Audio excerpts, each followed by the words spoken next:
Yan. Magandang hapon po sa ating lahat. Ako po, I just want to thank the Lord that I was... Ayun, ako nagpapasalamat sa Panginoon dahil ako po ay unang-una po ay sa kaligtasan. I thank the Lord for the salvation He has given me and the life that I can able to continue with the ministry in the Lord. And also, I want to thank the Lord that I have been part of the camp 2024. It's been a great blessing for me po kasi marami akong natutunan. Ako rin po kasi yung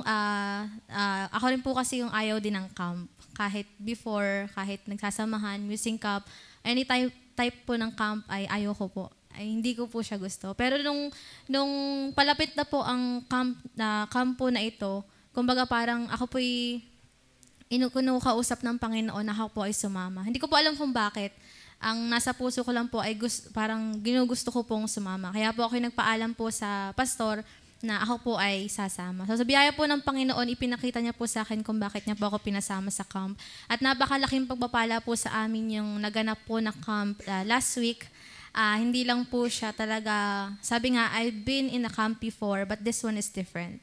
Ito po ay maraming, sa akin po, for me, so far, ay talagang ito yung na-enjoy ko na camp. And marami po akong natutunan doon at salamat sa Panginoon dahil matindihan po talaga yung camp. Kaya ako po nagpapasalamat sa wisdom, sa mga mensahe po na patuloy na binigay po sa amin ng Panginoon at yung kalakasan din po ng kakatawan kasi hindi po naging simple yung aming pag-stay po doon.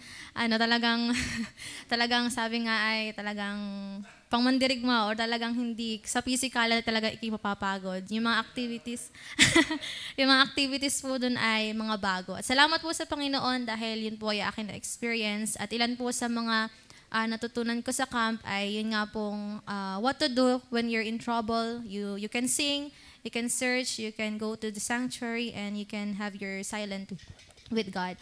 And aside from that, ay natutunan ko din or pinaalala rin po sa akin yung Panginoon na huwag matakot sa rejection. Kasi nga, be not afraid of rejection. Kasi nga, ang Panginoon natin ay na-reject, kaya expect na, sabi nga ay, to suffer with Him, with God's people. Kaya ako po nagpapasalamat dahil ang buhay Kristiyano po ay hindi madali, pero salamat sa Panginoon, yung pribilehiyo po na makasama sa ganung paghihirap ay napakalaki pong biyaya. Marami pong hindi makakaintindi noon na sabihin, ba't ka naghihirap sa ganyang ginagawa mo, anong kabuluhan? Pero salamat sa Panginoon, yun po ay aking naintindihan. At alam ko marami sa atin ay naiintindihan po yung lalim ng biyaya na maghirap po para sa Panginoon. Sabi nga po doon sa Re-Evaluating God, isa rin po yung pagpapala sa akin na it's not a risk giving your life to God. Kasi pag binigay mo yung buhay mo talaga po sa Panginoon, hindi ka talo. At kung dati hinahanap ko yung sarili ko, para saan po ba ako, salamat sa Panginoon, yung paghakbang ko para sa Kanya ay tugon sa aking panalangin at sa aking mga tanong na kung saan nga ba ang buhay ko, salamat sa Panginoon at mismong siya ang nagsabi sa akin na ako'y para sa Kanya. At salamat din po sa Panginoon dun sa last message po, last challenge po na ginamit po ang Pastor Dan sa Don't Give Up on Your Messy Life. Sabi nga ay pag may mga failure ay huwag matakot na bumangon ulit. Sabi nga ay talagang ang sabi po doon ay kumbaga be an eagle. Be an eagle that can go higher and can go alone with God. Kasi hindi naman madalas ay lagi tayo may kasama.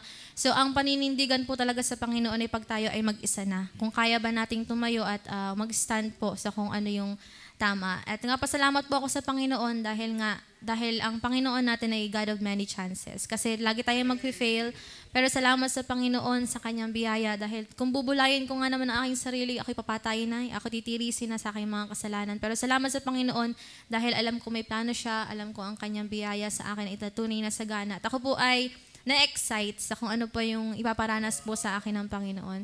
So yung pong nagdaang camp ay masarap, masaya, challenging at yun po yung malaking biyaya po para sa amin. Salamat din po dahil ako po yung nabe-bless din po sa part na nakikita ko yung aking mga kasamahan, yung iba na kung napagpala rin po ng salita ng Diyos at nakikita ko po yung biyaya ng Panginoon sa ating pong simbahan, sa pastor nga po natin at sa mga manggagawa po dito. Ako nagpapasalamat sa Panginoon dahil tayo po ay pinaboran niya.